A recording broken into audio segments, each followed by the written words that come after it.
It's finally here. God of War has landed in our laps, on our consoles, on our PC, whatever you want to say. We're finally here. We're enjoying the beautiful anticipated sequel to 2018's success.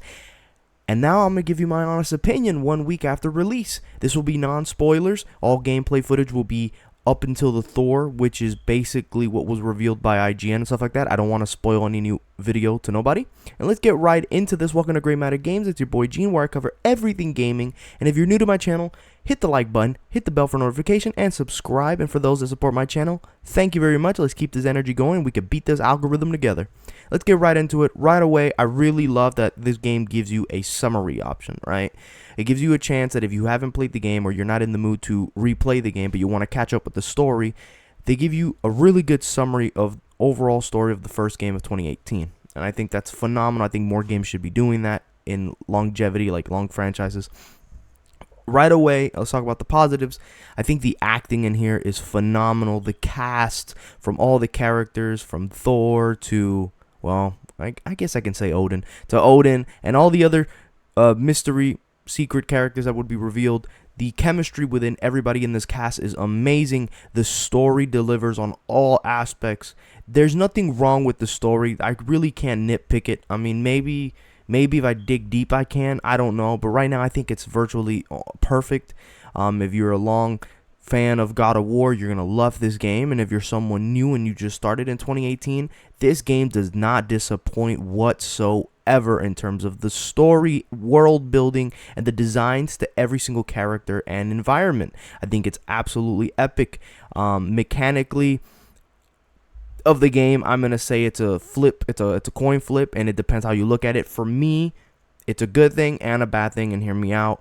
I think there's nothing wrong with the game mechanically. If it's not broken, why fix it, right? So it's virtually the same mechanics as 2018 in terms of combat, with a couple new changes here and there, with new weapons. I think the weapons in this game were really good outside of the axe and the blades. I think the other weapons you get there in the story, which I won't reveal, are actually very epic. I also think Atreus is done a lot better in this game than he was in the first game. Honestly, I always thought he was annoying in the first game. I think here I really ground to like the character. And Kratos and his dynamic, the chemistry between them is amazing. It doesn't ever disappoint. You do feel the love from a father, you know, even if Kratos doesn't physically show it as like, ha ha ha, I love you, my son. Like, you do feel the worry from father to son type of thing. It's really good.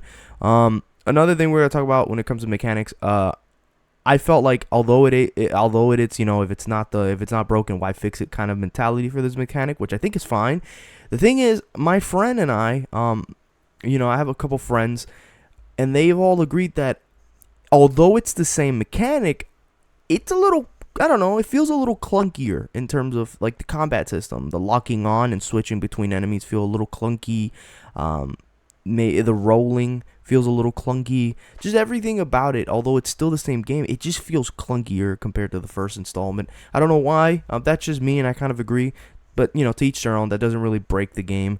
I will say this is a nitpick I had in 2018. It's a nitpick. I'll bring it up here. I was never a fan of the camera angle, just being on my back when I'm fighting it. Just, I don't know, it's just kind of weird. I always preferred like the old God of War kind of camera angle. I kind of wish we would have had an option to switch that, but it is what it is. Overall, I think it's really good. I also like the tree system here, as you could tell. It cuts into categories: technique, ranged, and melee, and it's virtually the same, but also a lot better than the first time. And also crafting, when you're crafting and you're getting the upgrades, these upgrades really do feel like they make a difference in this game. Because some of these enemies, man, they get back up and they keep on coming. And it's a really good job of making you feel very powerful every time you buy something and upgrade something for both Atreus and yourself. Also, they bring back the gates, the little portals that allow you to fast travel throughout the story in certain areas, certain worlds. I think it's really good. I also believe, oh wow, my capture card froze for a second. I gotta say again, we have to really appreciate the level design in terms of just like the world building. There's only a few games that I can think of at the top of my head that can that make me, go, wow, like this is so beautiful. Outside of God of War, we got Guardians of the Galaxy. Outside of Guardians of the Galaxy, the Assassin's Creed franchise, every time we go to a new area in the world. Um, Even Doom, when you go to a fucking demonic world, it looks pretty cool. But overall, I really, really do appreciate this. And I know some people say it doesn't feel next gen because there is a PS4 port, but I don't know. When you compare it to God of War 2018, the graphics, feel next gen enough. It feels really, really good. It feels like a movie, honestly. And I'm having a great time playing this game. I really do. The boss fights are really, really, not, I don't want to say difficult, but they're very, very entertaining. They capture your attention. It feels like a movie in that perspective, because although it is gameplay, you're like clack clack clack, but there's always cinematic cutscenes in between these boss fights to the next phase and so on and so forth, that it feels like a movie. And man, my capture card bugging. But outside of that, I really, really do enjoy this. I do think this is game of the year for sure. Without a doubt, it's game of the year.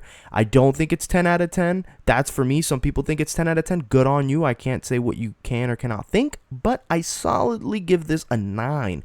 Higher, maybe a 9.5, but definitely a 9. I think this is definitely going to win game of the year. If it's not this, it's Elden Ring, to be honest with you. The only other game I'm anticipating to be this epic and world building is Hogwarts Legacy, which I will be covering very shortly as we get closer to the game. If you like my brief summary and review of God of War Ragnarok and you want to see more of these, please make sure you let me know in the description, in the comment section, and follow me on social media, Twitter and Instagram. Let me know any ideas of games you want me to cover. And if you like this video, hit the thumbs up button, hit the bell for notification, hit the subscribe button, support this channel, and make sure you recommend this to all your friends and families and everyone who you think might like this game and they're in the mix of whether or not to buy it or not. I think God of War is a fantastic game of 2022. I think it's one of the best to have released in 2022, and I look forward to seeing what happens in this franchise going forward. Until next time, everybody, it's your boy Gene from GreyMatter Games. I'm out.